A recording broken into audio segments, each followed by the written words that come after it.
이 목적이 깨닫는 것은 전부 하나님의 시간과 상관없이 근데 그 인간 말씀 가만히 있어봐.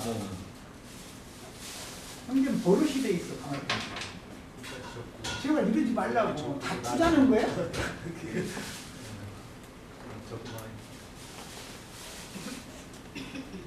하나님은 영원부터 영원까지 스스로 계시는 분이야. 그러면 하나님의 시간을 인간 역사에 가지고 들어와서 개입을 하는 거야. 이제 문제가 말하는 건 여기부터 시점을 잡은 거야. 인간의 역사에 개입을 하시는 시점을 잡은 거고, 하나님의 시간은 그게 아니다라는 걸 난 지금 말한 거고, 그래서 형제가 하는 말을 내가 무조건 형제 틀렸다는 말을 안 해. 제가 한 가지 질문드릴까요? 말 끊지 말라고 그랬지. 그런 걸 메모를 하라고. 메모 적어놨다가 나중에 말 끝나면 질문해 질문 주고. 없어서 내가 형제 말할 때마다 중간에 말 한마디 하면 그렇게 하면은 대화가 됐겠어 지금? 대화를 나는 한 줄도 안 적고 왔어 여기까지. 네 개를 적었다가 하나는 더 적은 거 나중에. 이렇게 해야 신사적인 그리스도인이고 복음이 되는 거라고. 이해를 해보려고 해야죠. 이해를. 저 사람 말하는 말고 뜻을 한번 저 사람 말고 생각해보고. 세계관에서 다 들어보라고. 들어보고 질문을 분별을 해가지고 질문을 또 있어. 질문을 이렇게 해야 됐냐 이 말이야. 내 말만 자꾸 하려고 그러면은 말 자꾸 보자는 소리지 뭐 보려고 왔어. 아무튼 제발 좀 그러지 마. 그러고 형제하고 나무는 나이 차이만 해도 나 70대 몇년 40대면은 아버지 뻘인데 그러면 안 되지. 내 아들도 마음이고요. 메모를 하시고 생각이 틀리다는 메모를 하고. 근데 어쩔 때는 그때 딱 말을 해야지. 그건 잘못된 버릇이라고. 그거는 설명이 불충분한데 내 질문할 것만 때가 내보고 싶으니 설명이 그건 안 이해됐어. 되고 그게 버릇이 돼 있어. 내가 결론을 내리면서 뭔 얘기를 하려고 하는지 아직도 모르면서 막 해버리는 거야. 해버리는 거야. 대화가 안 되는 거야. 상대방 말을 꺾어버리니까 계속 그래야지. 오케이. 오. 네. 말씀하세요. 인간적으로 봐도 네. 나는 형제에 비하면 나이가 내 아들이 49이야. 아, 우리 딸은 엄청 많아요. 이렇게 하면 인간의 예의가 안 맞는 거라고. 그렇잖아. 조용히 듣겠습니다. 오늘 오히려 많이 듣고 간다는 생각하고. 자꾸 이래서 하니까 내가 답답하니까 말하라고 말할 때만 말할게요. 내가 이제 질문이 딱 이게 하는 그 얘기가 끝난 다음에 시간이 줄게. 아까 현재는 이렇게 말씀하셨는데 여기에 대해서 나는 이런 질문이 있습니다. 이렇게 맞는 거잖아. 이런 얘기. 그래 맞는 거라고. 말하는데 말꼬리를 딱딱 잘라버리면 안 되지. 그럼 좀 급한 사람인 거야. 내가 오죽하면 그 댓글에다가 하늘을 찌른다 그랬어. 너무 급해. 그냥 막 내가 뭔 얘기하면 뭔 얘기 하려고 하는지도 막 생각지도 않고 막 내 것만 찾아 올려버리는 거야. 내가 그럼 한두 번 그런 게 아니야. 중간에 막 잘려져가지고 내가 지웠다가 다음에 막 또 올리고 내가 이걸 여러 번을 했다고. 그렇게 급하면 뭐가 돼. 여기 옆에 현재도 급한데 더 급한 거 아, 우리 그냥 집회를 나흘이나 해야 되는데 계속 댓글 달아주다가 아무것도 모르고. 이제 이 문제를 아까 일단 나 겼는데 내가 이제 다시 하게 된 것은 흙으로 온 것과 흙으로 돌아가는 거, 위로부터 온 것이 위로 가는 것에 대한 구분을 명확하게 해야 되겠는데 시점이 있고 종결점이 있는 거다. 그 때와 시라고 하는 것은 시점과 종결점과 관계가 되는 얘기인데 현재가 지금 계속 말하고자 하는 의도는 내가 그 열정이나 이런 건 충분히 내가 감안을 하지만 전부 인간의 관점에서 시점을 잡기 때문에 물질계의 관점에서 영원의 관점에서 이 시점을 잡는 게 아니라 성경과 안 맞아 들어갈 수도 있는 소리가 있잖냐 이 말이에요. 그래서 내가 50대 50일 거다 그런 거예요. 형제는 100%지만 형제는 100%지만 50대 50이지 나는 뭐한 100%다 이렇게는 전문가가 아니면 그렇게 말하면 안 되는 거잖아. 얼마든지 나도 오류를 범할 여지가 있다라는 것을 깔아놓고서 해야 대화가 쉽다 이 얘기를 지금 하는 거야. 100% 무조건 이것은 당신 다 받아야 된다 이렇게 하면 개척으로 강하기가 쉽다고. 이게 그렇게 할 필요가 없는 거라고. 그 다음에 날과 주일 중의 안식일이라고 하는 것이 같은 개념인가? 응? 주의 날, 주님의 날이라는 말과 주일이라고 하는 말이 같은가? 안식일이나 주일이라고 하는 이 말이 주님의 날과 이건 시간과 때 아까 한 얘기가 이제 반복되는 것이고 구체적인 내용인데 주의 날과 형제가 주의 날이라고 한 것은 재림날을 염두에 두고 모든 것을 거기에 맞췄더라고 보니까. 그런데 그 재림이라는 게 오늘 아까 들어보니까 공중재림날이더만 형제의 생각은. 그래서 나는 다 메모를 해놔 그런 얘기를 틀림없게 하려고. 야, 성경이 말하는 주의 날과 안식일 혹은 형제가 말하는 수요일, 목요일, 금요일, 뭐 안식일, 일요일 등등 하는 이 주일이라고 하는 말과 주의 날이라고 하는 말의 개념이 같구나.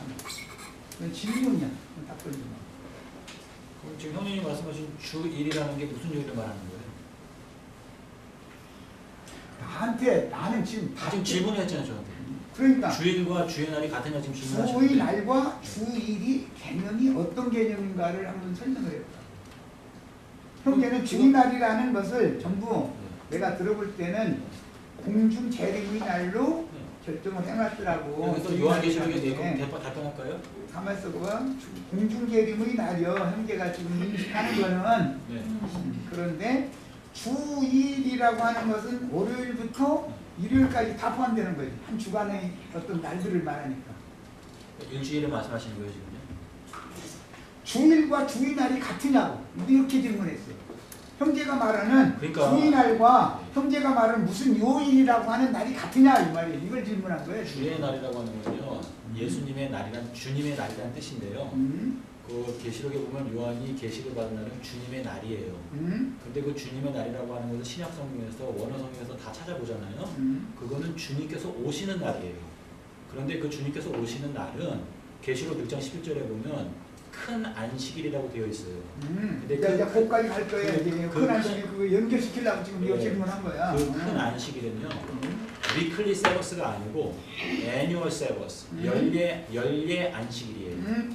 그렇기 때문에 매년마다 요일이 다를 수 있어요. 아 그럼 절기 중의 큰 안식일이기 자, 때문에 그러면 제 대답을 다를 하겠습니다. 수가. 예. 오케이. 자 그래서 형제가 지금 주의날이라고 계속 말을 해가면서 이것은 주님의 공중재림의 날을 형제는 염두에 둔 말했었어. 그의 날이라고 한 것은 전부 다. 그런데 주의날 형제는 주의날이 아직 임하지 않았다고 계속 주장하는 거잖아. 2030년 4월 28일 오후 3시 라고 주장하잖아. 4월 18일. 4월 18일 오후 3시 이렇게 주장하고 정확하게 말하면 4월 17일 오후 3시부터 4월 시작이에요. 17일 오케이. 자, 2030년 4월 17일 오후 3시야. 그 오후 3시가 18일의 시작이에요. 오케이. 이제 좋아. 어쨌든 오후 3시면 우리나라 저녁이 시간. 되며 저녁이 되며라고 하는 그 이제 그 하루가 넘어가는 시점이다. 이제 그렇게 보는만. 그게 큰 안식일의 아니, 시작이에요. 오케이. 자, 알아들었어. 이제 말하고 그냥 의도를 내가 모르면서 얘기하면 안 되니까. 이렇게 큰 안식일이다라고 인식하고 있는 거야.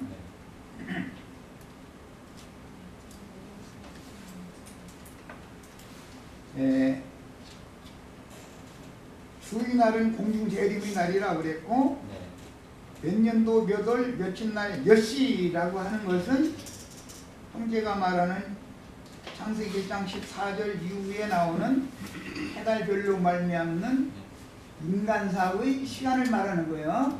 그건 태양력이나 태음력 둘 중에 하나일 거예요. 태음력이죠. 네. 여기는 히브리인들은 셈족은 태음력을 사용했고 애국 족속들은 태양력을 사용했으니까 이게 어쨌든 사람들이 주일 또는 안식일, 수요일, 목요일 이런 어떤 날짜, 주간의 어떤 날짜를 말하는 것은 태양력 아니면 태음력 둘 중에 하나일 거라고. 그렇지? 자, 그러니까 주의날과 형제가 말하는 무슨 요일이라고 하는 것은 개념이 전혀 상관없는 거예요. 그 지금 형제님이 저한테 질문하실 때 주의 날이라고 하는 거는 주님의 날이라는 뜻이고 그렇지? 주일이라고 하는 거는 일주일을 말씀하시는 거죠. 그렇지.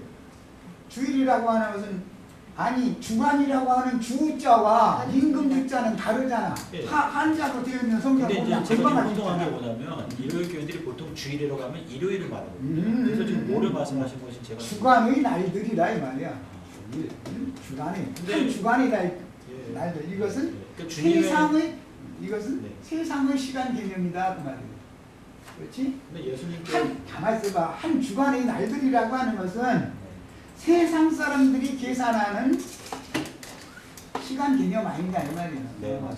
야, 이것을 왜 주의 날과 매칭을 시키는지를 질문을 하고 싶은 거야. 주의 날과는 개념 자체가 다른데, 자 이게 예를 들어 한 가지 이제 형제가 쉽게 이해하라고 질문을 할게. 2000년 전에 형제는 2500년 동안 풀리지 않았다 그랬는데 이미 2000년 전에 요한은 주의날에 반모섬에서 주의날에서 반모섬에서 주님을 만났어. 그러면 이미 2000년 전에 주님이 요한에게 오셨다는 거요. 2500년 동안 아무런 계시도 없었고 형제한테만 열렸다는 거예요. 계시록이. 대답해요. 응? 제가 말하는 그 이제 계시록과 다니엘서는 서로 보완이 되는데요.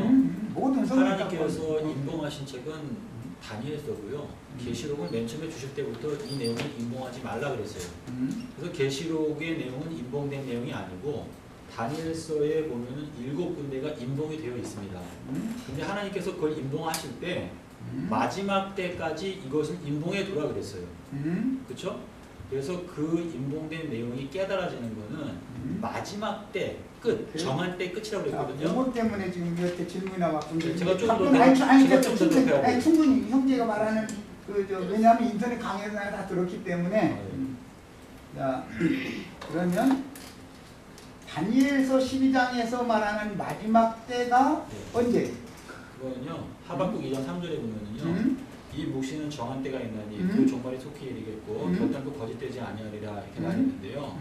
그 정한 때는 다니엘서 8장 17절하고 19절을 보셔야 돼요. 오케이. 여기 마태복음 13장 봅시다. 형제이 답변 들었으니까. 근데 그걸 안 보면 이해가 안 가실 텐데요. 나는 알고 있어 그 구절. 아, 그러세요? 마태복음 13장 13장.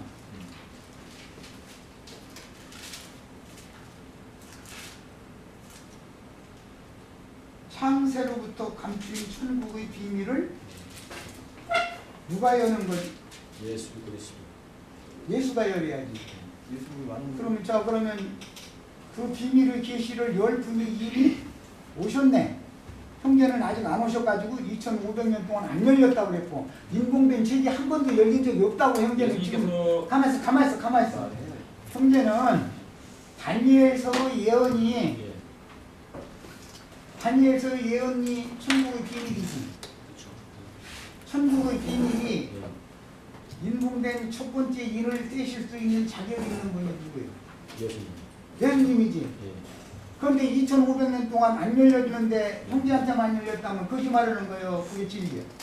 예수님께서 그 승천하시기 직전에 제자들이 주님의 나라를 회복하심이 이때입니까 물어봤잖아요. 그때 예수님께서 대답하시기를 자, 지금 형제가 네. 말하는 것은 형제가 말하는 건 다니엘 12장에 대한 좀 대답. 마지막 때에 대해서 지금 말한 거잖아. 그 마지막 때라는 것이 예수님이 오셔서 인공된 말씀을 열기 시작하면 마지막 때예요, 아니요? 마지막 때죠. 그렇지? 예. 그런데 형제는 안 열렸어. 예수님이 안 오셨다고 아무 열은 적이 없다고 그러고 형제한테만 열렸다니까 형제가 지금 거짓 증거하는 거 아니냐 이 말이요. 대답해도 돼요? 대답해요? 그건 대답 듣고 싶지가 않아. 그래요? 형제가 지금 지금 뭐야, 한 걸 증거하시는데. 형제가 지금 2500년 동안 다니엘서가 안 열렸다고 그래서 예수님이 오셔서 모든 계시의 비밀을 여시면 다 열리는 건데 오해한 걸 형제가 오기 인정을 전에는 해야지. 안 열렸다 이러니까 형제가 지금 오류를 범하고 있다는 걸 지적을 한 거예요. 가만히 있어봐. 그러고 2000년 전에 반모섬에 3000년 후에 2030년 4월 17일 오후 3시 크나이시길이 되게 훨씬 전에 지금부터 2000년 전에 다메섹 도상의 바울 사도에게도 오셨고 반모섬의 요한에게도 오셨어. 계시록은 요한에게 주신 말씀이요. 그러면 이미 마지막 때 모든 비밀이 예수를 통해서 열렸어, 안 열렸어? 요것만 yes, no. 그때 예수 노로만 대답을. 아니 마지막 때가 이미 왔고 예수가 오심으로 마지막 때가 왔고 모든 감춰있던 천국의 비밀이 창세로부터 감추인 천국의 비밀이 예수를 통해서 열리기 시작했어. 안 열리지 열렸어. 않았어. 그건 요거 예수님과 다르지. 확실하게 제가 좀 대답을 할게요. 그냥 그 예수님께서 이제 아버지께 가실 때 무슨 약속을 하셨냐면 내가 아버지께 가면 내가 아버지께 요청을 해서 너희들에게 성령 보혜사를 보내달라고 요청을 할 텐데 그 성령 보혜사가 너희들에게 오시게 되면 그 성령 보혜사께서 너희들에게 모든 진리들을 다 가르쳐 주시고 너희들에게 장래에 일어날 일들을 알게 해 주시리라 했어요. 그래서 그 성령의 역사가 지난 세월 동안 있었잖아요. 그런데 제가 아까 다니엘서 8장 19절을 말씀드렸는데요. 그걸 아신다고 말씀하셨는데 다니엘서 8장 19절 내용이 뭐예요? 다니엘서 8장 19절. 19절 딱 집어서는 모르고 다니엘 8장 전체적인 흐름은 내가 8장 19절에 무슨 내용이 있어요? 자, 8장 19절 보고서 얘기를 해야 되겠다. 진노하시는 때가 마친 후에 저기 1이네. 네, 그 진노하시는 게 언제 맞춰요? 예수 그리스도가 십자가에서 죽으면 진노의 때가 마치는 거예요. 계시록 15장 1절을 읽어보세요. 가만히 있어 봐. 계시록 15장 1절에서 일곱 재앙으로 형제 이것을 운동을 약하니까 그래. 이거 경륜을 하자고 경륜을. 그러니까 이렇게 하지 말고 마지막 때 아니 가만히 있어 봐. 형제 이제 얘기 그만. 히브리서 1장 보자. 시작 말씀 보는 거야. 혼동을 해서 그래. 예수의 오심과 그 영이 오셔서 일을 새로 시작하시는 문제와 예창조의 일을 끝내러 오시는 심판주로 오셔서 하신 그 일과 대속제사를 완성하러 오셨던 십자가에서 내가 다 이뤘다 하신 일과 계시록 만물에 가서 이루었도다 성령과 신부의 말씀이 하시는 그 내용을 지금 혼동하기 때문에 형제하고 지금 이런저런 얘기가 길어지는 거야. 형제가 그렇게 오해하고 있다고요, 문혁 씨가. 야, 계시록 일과 다니엘서가 이루어서 신약이 이루어져 가지고 다시 써나가는 얘기를 혼동하고 있다고요. 자, 신약의 또 다른 예언과 구약 성경의 모든 예언에 대해서 구분을 명확하게 해라 이런 뜻이에요. 지금 나는 예수가 오시면 구약 성경의 모든 예언이 모든 성경이 다 응했다 그랬어. 그러면 구약 성경은 예수를 통해서 다 응한 거야. 그렇죠. 신약에 예수님과 사도들을 통해서 다시 증거한 말씀은 계시록 마지막에 가서 또 이루어져야 되는 거야. 그거는 이제는 이걸 명확하게 해야 되겠어서 그래. 이제 이걸 구분을 않기 때문에 히브리서 1장 1절 옛적의 선지자들을 통하여 찾아서 읽어보니 본인의 성경을 읽는 거예요. 옛적의 선지자들을 여러 부분과 여러 모양으로 우리 조상들에게 말씀하신 하나님이 이 모든 날 마지막에는 옛적의 날 모든 날의 마지막에는 구약 성경으로 선지자들에게 말씀하셨던 그 모든 날의 마지막에는 모든 선지자들 중의 선지자이신 아들을 통해서 우리에게 이미 말씀을 하셨다. 그러니까 이미 다니엘서에 예언된 마지막은 지나갔네. 믿기 쉽지? 제가 아까 다니엘서 8장 19절 읽어보시라고 말했는데 안 읽으시잖아요. 그러니까 아까 읽었잖아. 계시록 15장 1절을 읽으세요. 자, 심판이라는 것이 뭐냐? 아담 세계 인자가 처음에는 세상을 구원하러 왔다 그랬지만 인자는 그 다음에는 쪽으로는 심판하러 왔느니 그랬어. 그러면 예수 그리스도가 구약 성경에 예언된 모든 심판을 이뤄놨다 이래요. 세상을 다 심판해버렸어. 아담 세계, 첫사람 세계, 육에 속한 사람의 세계는 심판해버리고 마지막 아담의 새 세계를 다시 창조하는 얘기가 신약 성경입니다. 자, 그 다음에 이 모든 날의 마지막에는 아들로 말씀하셨으니까 선지자들을 통해서 말씀하신 다니엘 선지자도 선지자들을 통해서 다니엘 선지자를 통해서 말씀한 건 빼놓고가 아니지. 모든 선지자들 통해서 한 말이잖아. 이 모든 날 마지막에 예수를 통해서 말씀 다 했다는 거잖아. 다니엘 선지자의 예언은 예수님이 말할 수 없었었다, 비밀이다, 그게 아니잖아 지금. 이사야뿐 아니라 말라기까지 모든 선지자들을 통해서 예언하신 모든 말씀을 그 아들을 통해서 이 모든 날 마지막에 다 말씀했다. 자, 그 다음에 조금만 더 이제 9장을 봅니다. 네, 히브리서 9장을 한 거예요.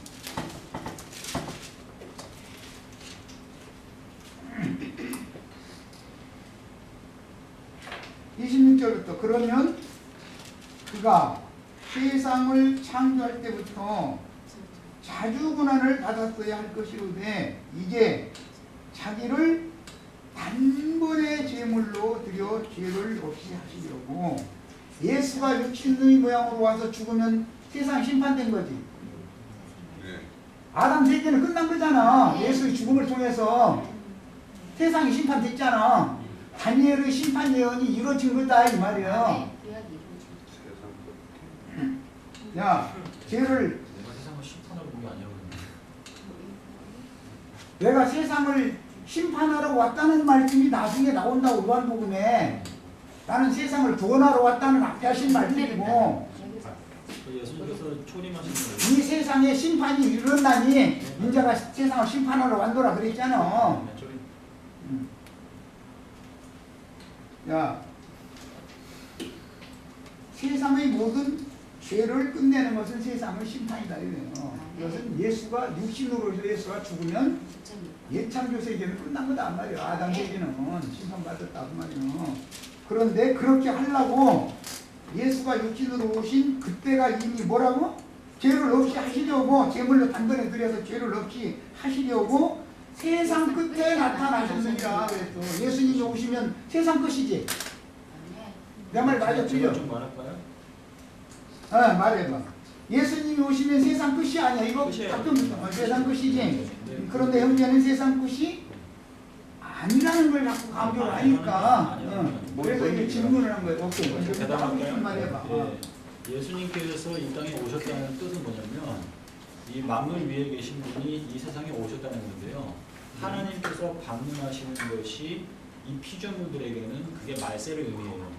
그래서 예수님께서 십자가에서 달려 돌아가신 것도 말세를 의미하고 두 번째 오시는 것도 역시 말세를 의미하고요. 그리고 새 예루살렘이 내려오는 것도 역시 말세를 의미해요. 오케이. 자, 그러니까 이제 정리가 된 거예요. 제가 아까 다니엘서 8장 19절하고 계시록 15장 1절이 짝이 된다고 말씀드렸는데요. 아까 저한테 다니엘서 말하는 마지막 때가 언제냐고 저한테 질문을 하셨잖아요. 그래서 제가 그 질문의 대답으로 다니엘서 8장 19절과 계시록 15장 1절은 짝이 된다고 말씀드렸어요. 그것은 시점이 다르다라는 걸 난 지적하는 중이고. 제가 지금 말씀드렸는데 계시록 15장 1절을 보는 걸 거절을 하셨는데요. 안 그래. 계시록 15장 1절에서 말하기를 뭐라고 하냐면 하나님의 진노하심은 일곱 재앙으로 말미암아 맞춰진다고 그랬어요. 근데 다니엘서 8장 19절에서 뭐라고 하냐면 마지막 때는 바로 진노하심이 맞춰지게 되는 때를 말한다고 했어요. 자, 그것은 이제 9장에서도 또 나와 12절에서. 9장 12절이요? 또 나와. 9장에서 설명해 그건 8장의 설명해. 죄가 영속되기 위해서는 24절 말씀하시는 거예요? 죄가 영속되기 12절에서 쭉 지금 봐봐. 죄를 영속되기 위해서는 기름 부음 받은 자가 끊어져야 돼. 기름 부음 받은 자는 예수를 말하는 거예요. 예언이니까. 예수가 와서 죽으면 죄가 영속되는, 예수가 죽지 않으면 영원한 완전한 제물로 단번에 드리지 않으면 예수가 잠깐 예수가 죄를 위하여 단번에 죽지 않으면 죄가 용서될 수가 없어. 그래서 이미 다니엘의 예언은 예수를 통해서 이미 이루어졌어. 그리고 예수님의 예언과 신약 사도들의 예언은 계시록에 가서 시대가 다른 거예요. 이제 시대가 달라. 율법과 선지자의 때의 끝에 예수님이나 세례 요한이 와서 새 시대를 시작을 했고 구약 성경을 다 이뤘어. 모든 성경이 응했다고 그랬어. 누가복음 끝절에 보면 야 예수를 통해서 다 이루어지는 거예요. 성경이 다 응하는 거예요. 구약 성경이 응하는 거. 신약 성경은 계시록에서 7 영들을 통해서 다시 응하게 하는 거예요. 그러니까 시점이 달려. 그러니까 이런 것을 구분을 하기 때문에 혼동이 온다는 이것을 지금 지적을 한 거야. 자, 그러니까 아직 히브리서 9장 뒷부분은 안 읽었는데 많은 사람의 죄를 담당하시려고 단번에 들이신 바 되었고, 이건 일단 다 된 거지. 네. 예수님이 이와 같이 그리스도도 많은 사람의 죄를 담당하시려고 단번에 들이신 바 되었고, 구원에 이르게 하기 위하여 죄와 상관없이 자기를 알아는 모든 자들에게 이번에는 두 번째 나타나시니까, 첫 번째 나타나신 것은 죄를 위하여 단번에 드렸고, 두 번째는 죄와 상관없이, 왜?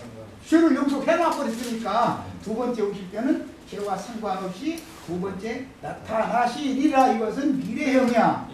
앞에는 과거 완료형이고, 이것을 구분을 명확하게 하지 않기 때문에 자꾸 혼선이 온다는 거예요. 내가 볼 때는. 전 혼동 안 되는데. 근데 지금 쭉 한 얘기는 이제 세 번째 질문 끝났고, 두 번째 나타나심을 네. 뭐 어디서 나타나? 이와 같이 두 번째. 때와 시기에 관한 것에 대해서 하나님의 경륜이, 구약 경륜이 있었고 신약 경륜이 있었고, 교회 시대의 종결 이후에는 천년왕국이라는 게 다시 시작돼서 마지막에 새 예루살렘이 내려온다고 이제 자꾸 그랬는데, 성경에 이제 계시록을 보는 거야. 교회는 기후로 말할 때 처녀라고 그래. 열 처녀, 교회를 말하는 거야. 교회 시대야. 신부라는 것은 거룩한 성 새 예루살렘이야. 신부는, 아내는 예루살렘이지 새 예루살렘이 아니야. 현재 계시록 계속 강조하고 있는데, 이걸 내가 이제 증거를 드릴 거야 지금부터. 이런 것도 혼동하면 안 된다 이거예요. 명확하게 해야지. 야, 이리 오라. 몇 장이죠? 계시록 21장 9절, 10절.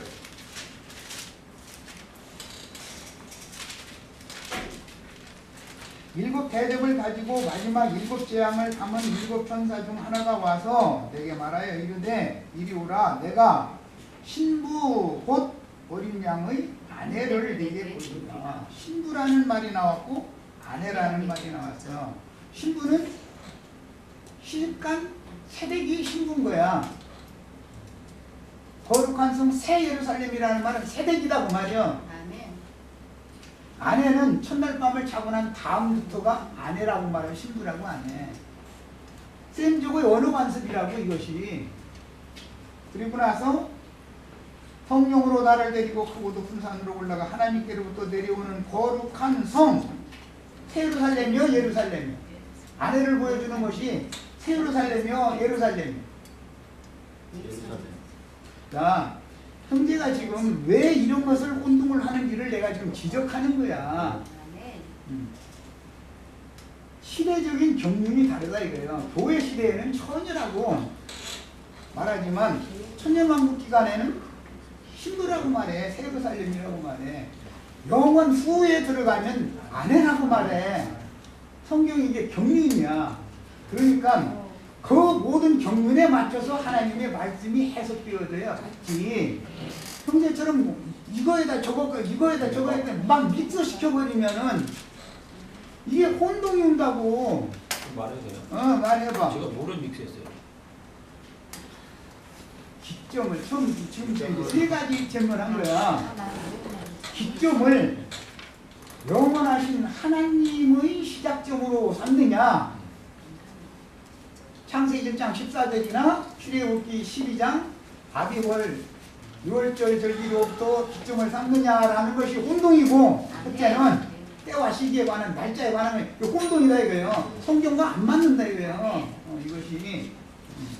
그 다음에는 무덤이라고 하는 것이 사흘 동안 내가 땅속에 있다 그랬는데 그 땅이 흙무덤인지 돌무덤인지 흙은 흙으로 돌아가는 것이고 위로부터는 보석돌은 산돌은 위로 가는 거예요. 그래서 위에 있는 예루살렘은 12보석으로 돼 있다고 돼 있는 거야. 땅의 흙이 아니야. 그러니까 이런 것이 명확하지가 않다는 거예요. 형제가 말해 이게 미친 게 있다 이거예요. 그러다 보니까 질문거리가 자꾸 생긴 거야. 자, 그 다음에는 네 번째 이제 지금 그랬지 세 번 했지 세 번째 했지. 누가복음 17장과 마태복음 24장은 같은 맥락을 달리 말씀하신 거야? 아니면은 전혀 다른 내용을 말하는 거야? 같은 맥락인데요.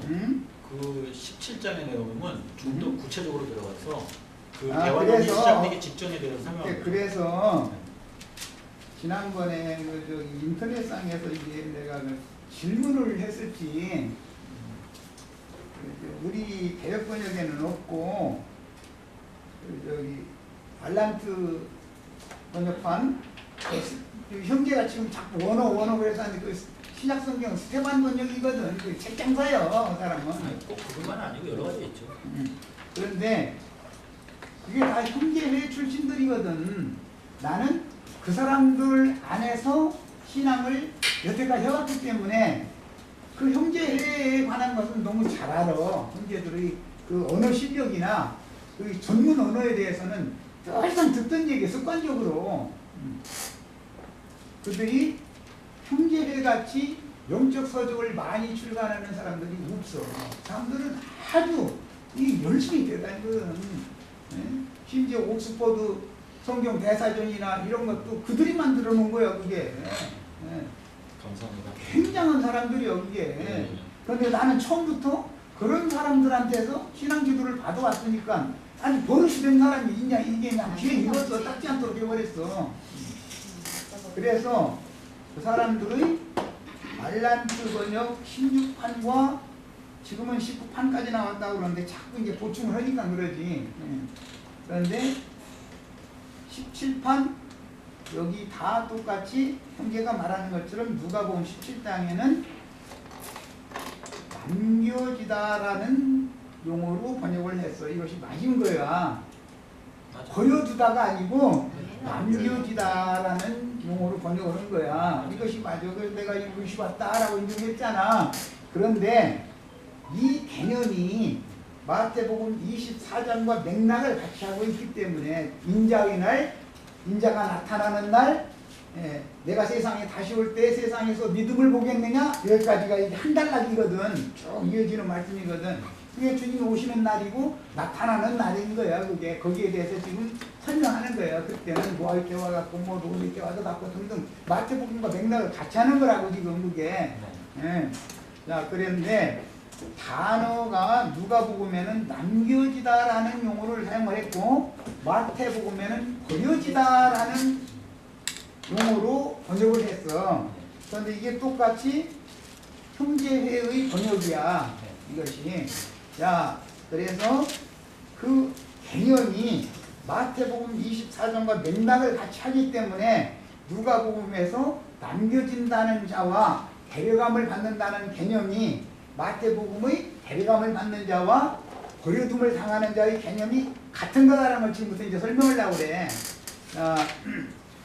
우선 창세기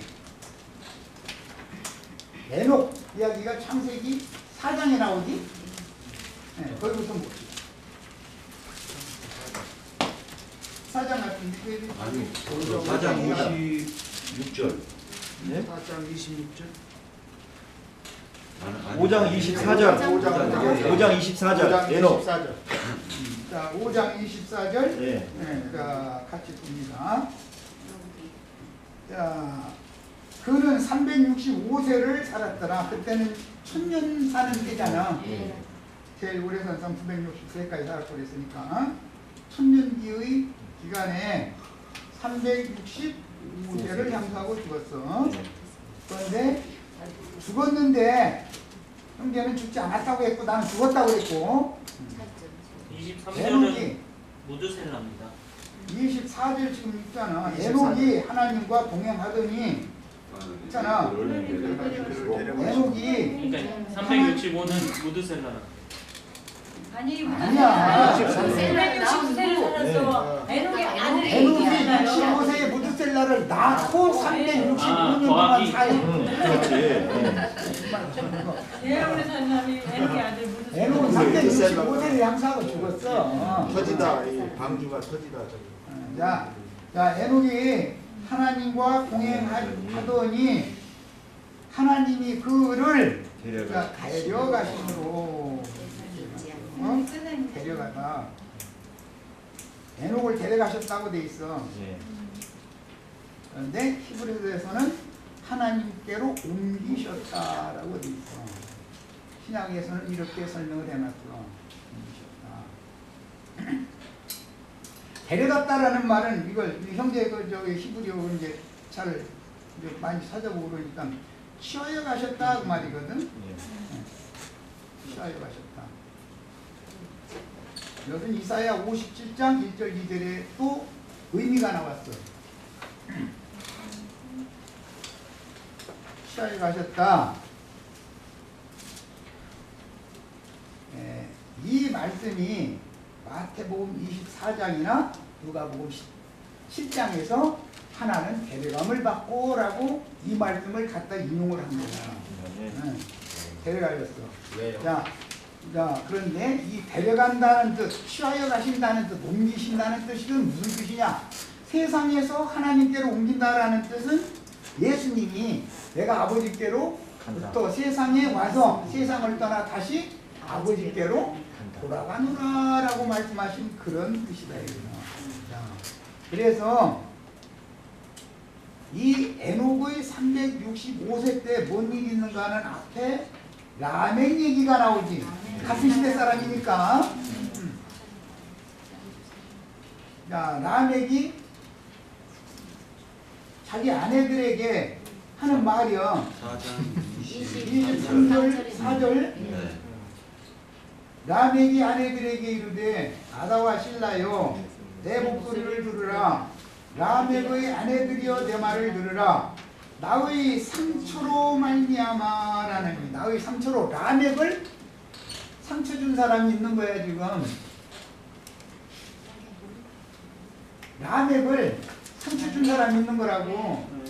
나의 상처로 말미암아 내가 사람을 죽였고 여기 사람은 사실은 인자 예수에 대한 예표가 되지만 그때 당시는 아벨 대신해 주신 셋의 후손들을 의미하고 동시대 사람이기 때문에 365세 젊은 나이에 소년 시절에 죽은 에녹을 죽였다 그 말이에요. 라멕이 이게 에녹이라고요? 그렇지. 야, 내가 사람을 죽였고 딱 나의 맞는 거야. 상함으로 말미암아 소년을 죽였도다. 소년은 1000살 먹어서 죽어야 되는 시대에 360세는 소년에 죽는 거야. 예수님의 나이가. 이것이 성경이 말하고자 하는 개념이다. 그래서 항상 우리는 주님이 가신 곳으로 데려감을 받는 걸 추구를 해야 되는데 주님이 가신 곳이 어디냐면 아버지께로부터 와서 아버지께로 갔다고. 예수님은 그럼 우리도 하늘에 계신 아버지의 성령으로 우리가 거듭났으면 우리 거듭난 속사람은 하늘 아버지께로 돌아가는 것이 너무 정상적이다. 그러려면 반드시 육의 몸을 흙사람을 혈육을 얻기 전에는 영의 몸이 그걸 욕으로 받을 수 없는 거예요.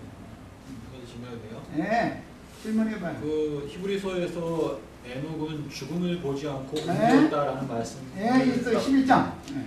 그것도 설명하실 게 있으세요? 네, 그럼. 당연히. 그러니까 에녹을 데려가셨는데 이것이 취하여 가신 것이고 옮기신 거야. 네, 히브리서에서는 야. 나영재님, 그 나영재님은 지금 누가복음 17장에서 그 두 남자가 그 침대에 일단 히브리서 11장 설명 들어보죠. 신문 듣고 답변 듣고 하고 그래야 이제 지금 누가복음 다루는 중이니까 천천히 뭐 근데 저희 한 30분 내로 이제 마시죠. 시간 꽤 되는데. 그래 그래도 나 혼자 안 되려는 사람이니까 5시 반까지만 해. 난 편지하기를 원하는 사람이지 막 강압적으로 막 그런 사람이 아니야. 그렇게 한다고 해도 되는 것도 아니지. 이거에서 컷장 11장 11장 5절. 11장 5절. 자 5절 봅니다. 창세기 아까 5장 말씀을 히브리서 5장에서 신약성경에서 재해석을 하는 거야. 이것은 믿음으로 에녹은 죽음을 보지 않고 죽음을 보지 않고.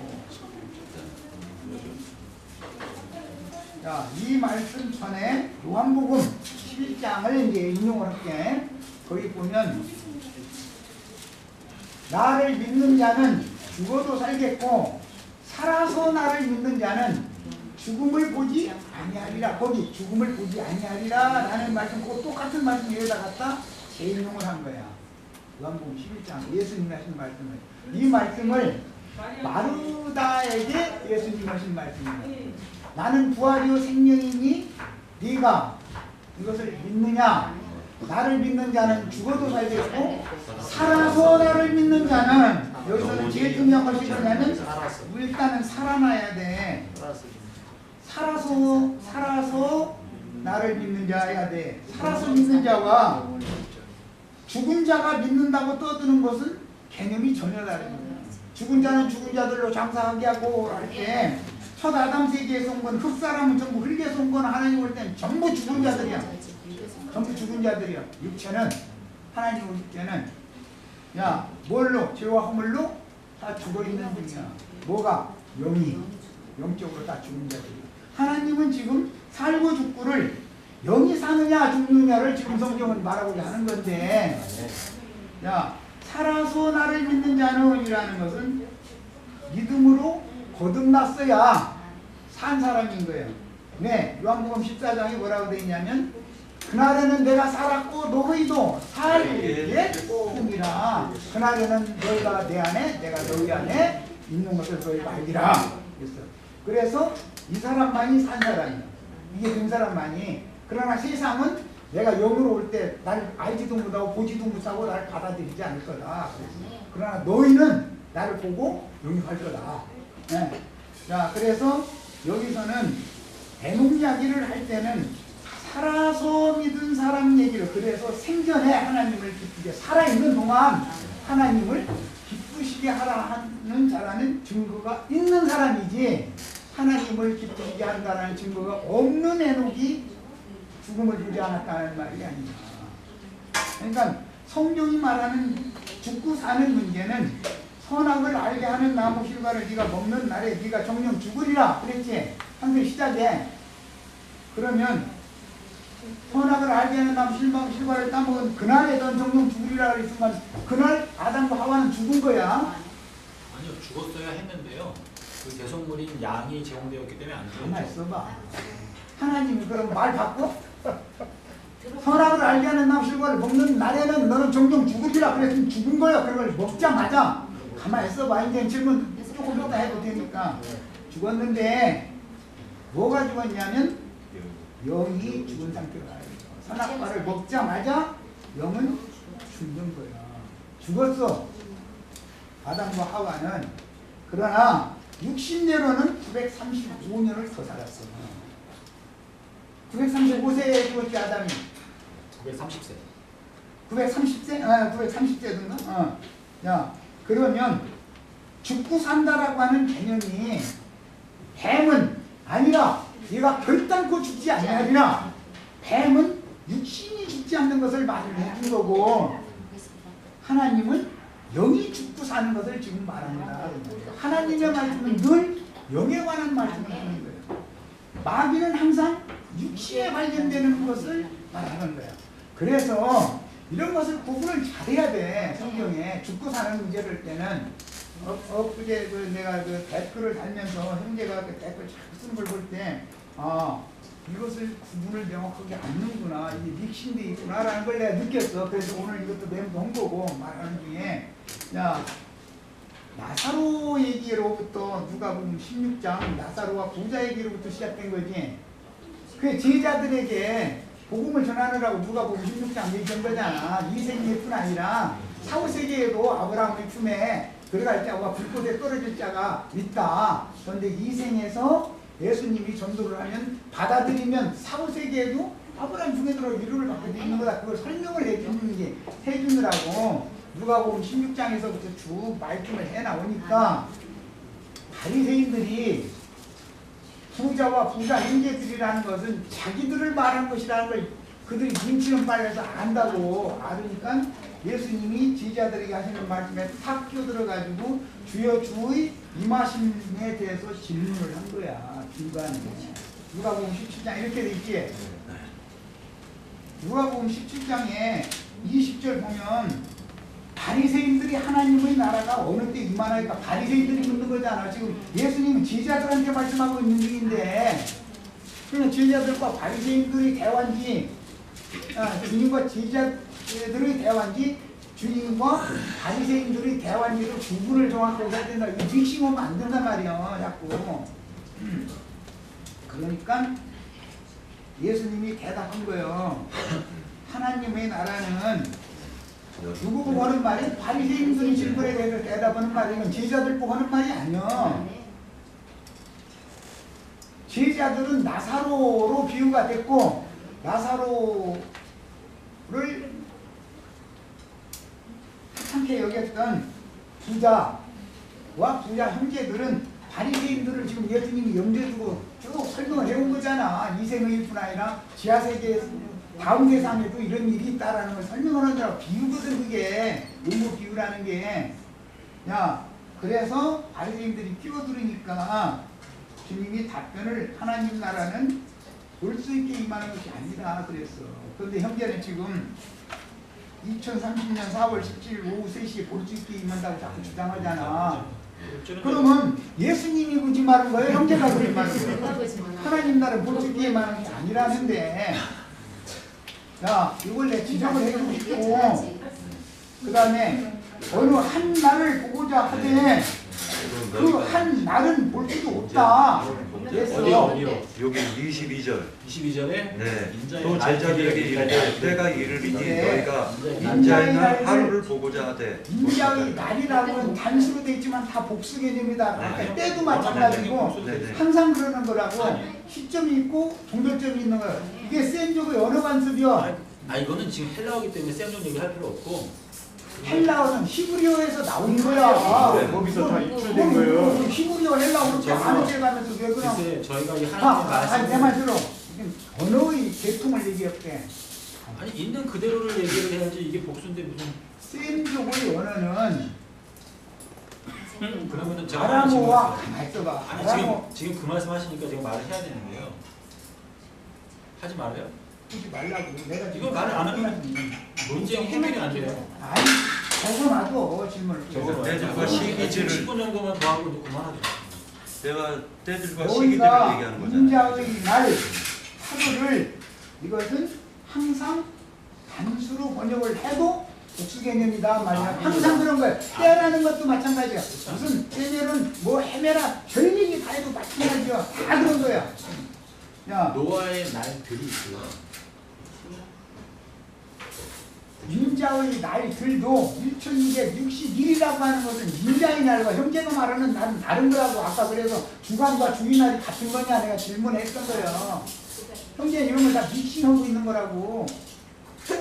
그날 하루를 보고자 하되 우리 5달이라 그래서. 근데 형제는 2030년 4월 17일 하루를 딱 지정했고 시간까지 정했어. 오후 3시. 그 날과 그 시간은 글쎄. 그런데 예수님이 지금 거짓말하는 거냐 그 말이야. 이게 질문하는 거예요. 이거는 이게.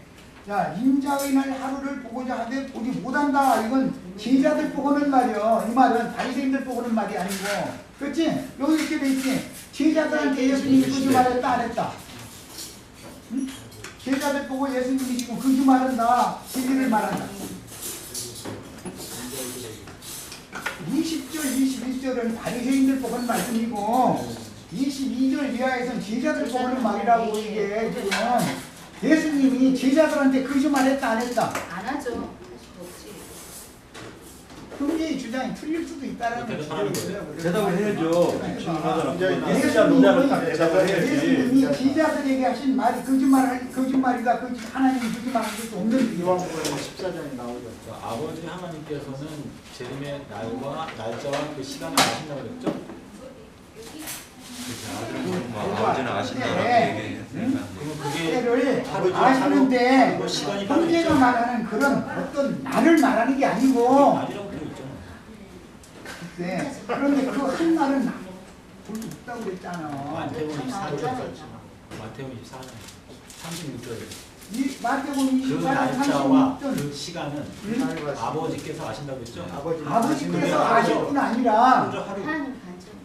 아버지께서 아실 뿐 아니라 그 때와 시기 날이라고 하는 거는 성경대로 해석을 해야 맞지.